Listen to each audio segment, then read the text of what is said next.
আমার নবী যেদিন এই দেশ থেকে বিদায় হয়ে যাবে, আমার আল্লাহ জিবরাইলকে দিয়ে প্রস্তাব পাঠিয়েছিলেন, ও জিবরাইল, আমার বন্ধুর কানে খবর দাও, আমার বন্ধু এই দেশের মাটিতে থাকতে পারবে না, আমার বন্ধু এই রক্ত মাখা জমিনের মধ্যে রাখবো না, আমার বন্ধুর দেহ আমার আরশের ডাইন পাশে দাফন করব।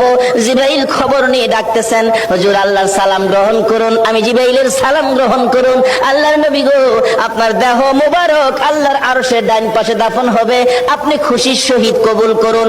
আমার নবী কোনো কথা কয় না, দুইটা চোখের পানি ঝরঝর করে ছাড়তেছে। জিবরাইল বলেন, ইয়া রাসূলুল্লাহ, এত সুন্দর প্রস্তাব নিয়ে আসলাম, কোনো কথা কন না, খালি কাঁদেন কেন জানতে চাই।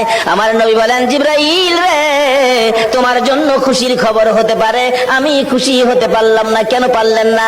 রে জিবরাইল, আমার দাফন আল্লাহর আরশের ডান পাশে হবে, আমি জানতে চাই আমার গুনাহগার উম্মতের দাফন কই হবে রে?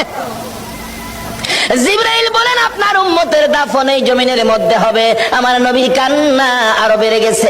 জিবরাইল,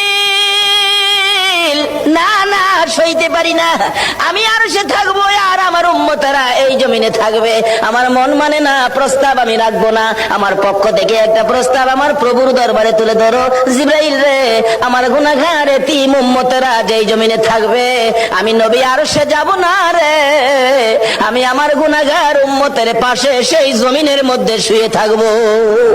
আরে দয়ালো নবী, প্রেমের ছবি আর আসবে না জগতে, আমার দয়ালো নবী, প্রেমের ছবি আর আসবে না।